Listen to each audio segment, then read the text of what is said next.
what do you say to Anne's argument? Because that's really the crux of it. Who gets to decide? Is it the woman that, is able to come to her own decisions or what's right for herself and perhaps or even her family at that given time, or essentially taking that right away from her and putting that into the hands of the state? Because you mentioned your personal experience, but some women may also say that actually that was something that they felt that they needed at that particular moment in time. What do you make of that argument? Who really gets to decide that, or who should decide that? Well, first of all, I think the most important thing is not, the rights of the woman, absolutely, but human right is the most important fundamental right that we have. And the most important right as a human is to have the right to life. And when we take that life away, no other life exists. And Ann Furedi, you're so right. We all have regrets. I regret colouring my hair. I regret cutting my hair, different styles. I regret men I've been out with. But I shouldn't be sat here today regretting killing the 2 children and my only children that I would have had.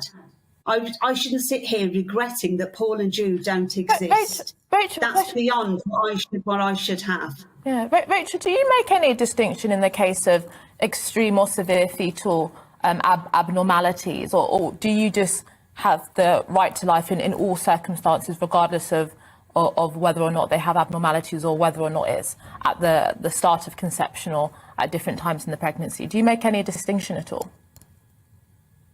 Well, I distinguish between that everybody is human within that, whether you're going to live a day, whether you're going to live an hour, or if you're going to live 90 years. My dad was schizophrenic. He had severe mental health. He had the right to life. I was abused as a child. I still had the right to life. And I know people who have been raped, horrifically raped, and they said when they were offered abortion that it was the second act of violence that was done to them. So I don't think this gives women rights, or it doesn't empower women. At Rachel's Vineyard, when I'm with these women that are massively impacted by abortion and what it's done to them, I always ask them, do you feel empowered now? And they never feel empowered, because an abortion story doesn't start the day you got pregnant. It starts from your upbringing and what went on there.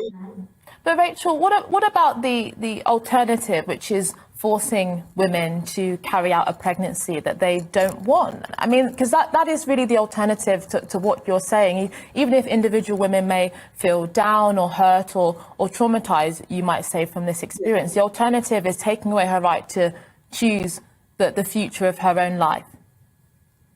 Okay, so, well, pregnancy is a natural progression throughout the months. Nobody's forcing. When we use the word force, it's like I'm locking somebody in a room for 9 months.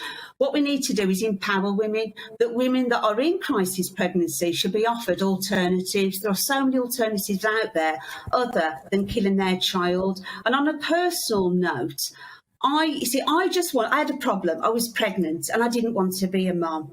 But what abortion did is it didn't prevent me from being a mum. It just made me a mum to dead children. And that's all we're doing. And it doesn't matter, whatever the circumstances were around my abortions, my children should be here. And I don't have the right to have made that decision.